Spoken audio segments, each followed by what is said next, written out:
ఓయూలో విద్యుత్ కొరత నిరూపిస్తారా? టీపీసీసీ అధికార ప్రతినిధి దయాకర్. ఉస్మానియా విశ్వవిద్యాలయంలో విద్యుత్ కొరత ఉందని బీఆర్ఎస్ నేత చేస్తున్న ఆరోపణలను నిరూపించగలరా అని టీపీసీసీ అధికార ప్రతినిధి చెనగాని దయాకర్ సవాల్ చేశారు. ఓయూ అధికారులు ఇచ్చిన ఓ లేఖను మార్నింగ్ చేసి ప్రభుత్వ ప్రతిష్టను దెబ్బతీయాలని బీఆర్ఎస్ ప్రయత్నించి విఫలమైందని గురువారము ఓ ప్రకటనలో ఆయన విమర్శించారు. లేఖను మార్నింగ్ చేసిన బీఆర్ఎస్ నేత మన్య క్రిషాంక్ను పోలీసులు అరెస్టు చేస్తే తప్పును ఒప్పుకోకుండా కేటీఆర్ సీఎం రేవంత్ రెడ్డిని విమర్శించడము సిగ్గుచేటని పేర్కొన్నారు. అధికారంలో ఉండగా ఒక్కరోజైనా కేటీఆర్ ఓయూకొచ్చారా అని ప్రశ్నించారు. బీఆర్ఎస్ నేతల అబద్ధాలు విని ఓయూ విద్యార్థి లోకము సిగ్గుపడుతుందని ఎద్దేవా చేశారు. ఇప్పటికైనా ఇలాంటి అబద్ధాలు మానుకోవాలని బీఆర్ఎస్ నేతలను దయాకర్ హెచ్చరించారు. కాబట్టి ఒక్కసారి సోదరులారా, తెలంగాణ సోదరులారా బాగేనండి. ఇప్పుడు ఈ ఒక విషయం మీకు చెప్పదలుచుకున్నా. తర్వాత ఈ విషయంలో మీరిగిన ఖచ్చితంగా వినాలి. తెలంగాణ రాష్ట్రం అంటేనే ఒక ఉస్మానియా యూనివర్సిటీ. ఓయూలో విద్యుత్ కొరత నిరూపిస్తారా అనేసి ఇక్కడ ఎవరు అడుగుతున్నారు? దయాకర్ గారు అడుగుతున్నారు. ఎవరు? చెనగాని దయాకర్ గారు అడుగుతున్నారు.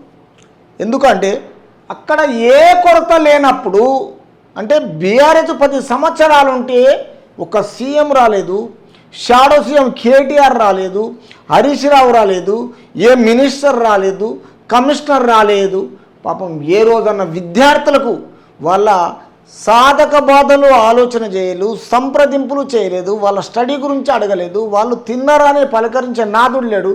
ఉస్మానియా యూనివర్సిటీకి మొత్తము కొంచెం ఏదైనా డెవలప్మెంట్ చేద్దామా, వాళ్ళు బాగుండాలి, వాళ్ళ హాస్టల్ కొంచెం ఏదైనా మళ్ళా ఫ్యాబ్రికేషన్ కన్స్ట్రక్షన్ చేద్దామా, మంచిగా ఉంచుదామా, అక్కడ వాటర్ ఫెసిలిటీ ఉందా, కరెంట్ ఫెసిలిటీస్ ఉందా, తర్వాత ఈ విధంగా స్టూడెంట్ను ఆలోచన చేయకుండా 10 సంవత్సరాలు అధికారంలో ఉన్న బీఆర్ఎస్ పార్టీ ఈరోజు ఓయూ విద్యుత్ కొరత నిరూపిస్తారా?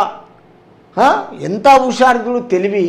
తర్వాత ఇప్పుడు ఈ చెనగాని దయాకర్ క్లియర్గా సవాల్ చేసిండు. ఎవరికి? బీఆర్ఎస్ వాళ్ళకు. ఈరోజు రాష్ట్ర ముఖ్యమంత్రి తెలంగాణ ప్రజలు గెలిపించుకున్న తర్వాత తెలంగాణలో రైతులైనా, విద్యార్థులైనా, ప్రజలైనా చాలా ప్రశాంతంగా, దర్జాగా, రాజాలాగా ఉన్నారు.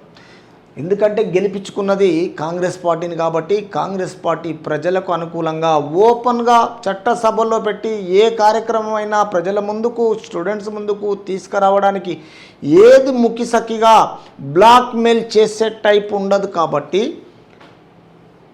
తెలంగాణ రాష్ట్రానికి ఉస్మానియా యూనివర్సిటీలో ఈ బీఆర్ఎస్ చేసే క్రియేటివిటీ ఎట్లుంటుందంటే మనుషులను భయాందోళనలు చేయడము, బ్లాక్మెయిల్ చేయడము, తర్వాత కాంగ్రెస్ అధికారంలో ఉన్నాక వాళ్ళ అధికారంలో ఉన్నాని ఫీలింగ్ వాళ్ళది, వాళ్ళ భ్రమ, ఇవన్నీ పనులు చేసుకుంటూ ఇప్పుడే కాదు, ఈవెన్ ఉస్మానియా యూనివర్సిటీ కాదు, ఏ ఆఫీస్ అయినా అట్లనే చేస్తున్నారు, ఏ ఎలక్ట్రిసిటీ ఆఫీస్ అయినా అట్లనే చేస్తున్నారు, తర్వాత వాటర్ విషయంలో అట్లనే చేస్తున్నారు.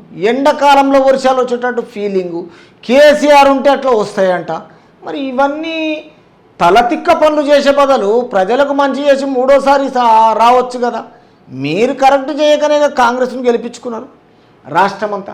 తర్వాత ఈ విషయంలో టీపీసీసీ అధికార ప్రతినిధి చెనగాని దయాకర్ సవాల్ చేశారు బీఆర్ఎస్కు, పర్ఫెక్ట్ బాగా చేశారు.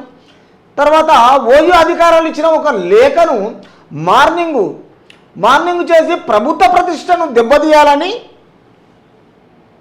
కాంగ్రెస్ పార్టీ ప్రతిష్టను దెబ్బతీయాలని బీఆర్ఎస్ ప్రభుత్వం పూనుకొని ఇట్లాంటి లేఖను మార్నింగ్ చేసిన బీఆర్ఎస్ నేత మన్య క్రిషాంక్ను పోలీసులు అరెస్ట్. అవును, తప్పుడు పనులు చేస్తే అధికారం లేని బీఆర్ఎస్ను తప్పు చేసిందంటే మన్య క్రిషాంక్ ఉండని, ఎవ్వడని ఉండని అరెస్ట్ చేయరా పోలీసులు. చట్టము తన పని తను చేస్తూనే ఉంటుంది, పోలీసులు విచారణ చేస్తూనే ఉంటుంది, కోర్టు న్యాయం చెప్తుంది, తప్పు చేసినందుకు శిక్ష పడక తప్పదు. కాబట్టి ఈ విషయంలో మన్య క్రిషాంకనుండని, ఎవడనుండని అరెస్ట్ చేస్తారు. తప్పును ఒప్పుకోకుండా కేటీఆర్ సీఎం రేవంత్ రెడ్డిని విమర్శించడము సిగ్గుచేటని పెట్టడం. నిజంగా చెప్తున్నా కదా, ఒక డిజిగ్నేషన్ లేదు, సంస్కారం లేదు, బుద్ధి లేదు, జ్ఞానం లేదు. ఒక క్లాస్లో ఒక టీచర్ ఎట్లనో, ఒక స్టూడెంట్ ఎట్లనో, తెలంగాణ రాష్ట్రంలో సీఎం అంటే ఏంది, ప్రజలంటే ఏంది, ప్రజలు నచ్చిన పార్టీని మీ గెలిపించుకొని వాళ్ళు ప్రశాంతంగా ఉంటే మీరు పార్టీ అధికారంలో లేకుండా ఈరోజు మిమ్మల్ని సిగ్గుచేటు మీకు మళ్ళీ తిరిగి ఇంకా బ్లాక్మెయిల్ పనులు చేయడము, తర్వాత ఇట్లాంటి విమర్శించడము సిగ్గుచేటు అనిపిస్తలేదా? ఇంకా అంటే మీకు ఎవరు అడుగుతలేరు, అంటే బ్యాక్గ్రౌండ్లో బాగా డబ్బు ఉన్నది కదా, మమ్మల్ని ఎవరు అడుగుతాడో, మేము చేసింది కరెక్ట్ అనుకుంటున్నాం.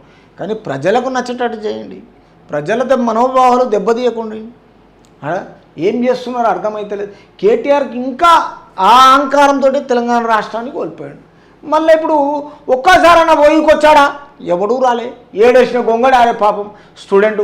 ఒక్కరోజైనా నోటిఫికేషన్ ఇచ్చారా? వాళ్ళకి జాబులు ఇచ్చారా? ఉన్న జాబులు మొత్తం పేపర్ లీకేజీ, ఇట్లాంటి పనులు చేశారని తలతిక్క పనులు. తర్వాత బీఆర్ఎస్ నేతల అబద్ధాలు విని ఓయూ విద్యార్థి లోకము సిగ్గుపడుతుందని ఎద్దేవా చేశారు. పడదా మరి? మీరు చేసిన తప్పులకు చదువుకున్న విద్యార్థులు మీరు తప్పు చేస్తే తర్వాత సిగ్గుపడుతుందని ఎద్దేవా చేశారు. అవును, కరెక్టే కదా వాళ్ళు చేసింది. తర్వాత ఇప్పటికైనా ఇలాంటి అబద్ధాలు మానుకోవాలి బీఆర్ఎస్ నేతలను దయాకర్ హెచ్చరించారు. ఈరోజు దయాకర్ అయినా స్టూడెంట్స్ అయినా ఓయూ వాళ్ళు ఇట్లాంటి తప్పుడు పనులు చేసి తప్పుడు బ్లాక్మెయిల్ చేసి జనాల ముందు సిగ్గుచేటుగా ఇట్లాంటి అబద్ధాలు మానుకోవాలి. కాంగ్రెస్ పార్టీని విమర్శించకుండా, తర్వాత మీరేదో అధికారంలో మీ భ్రమతో తప్పుడు పనులు చేయకుండి చేసినా సిగ్గుచేటని మీకు తెలంగాణ ప్రజలు అతి తొందరలో బుద్ధి చెప్తారు.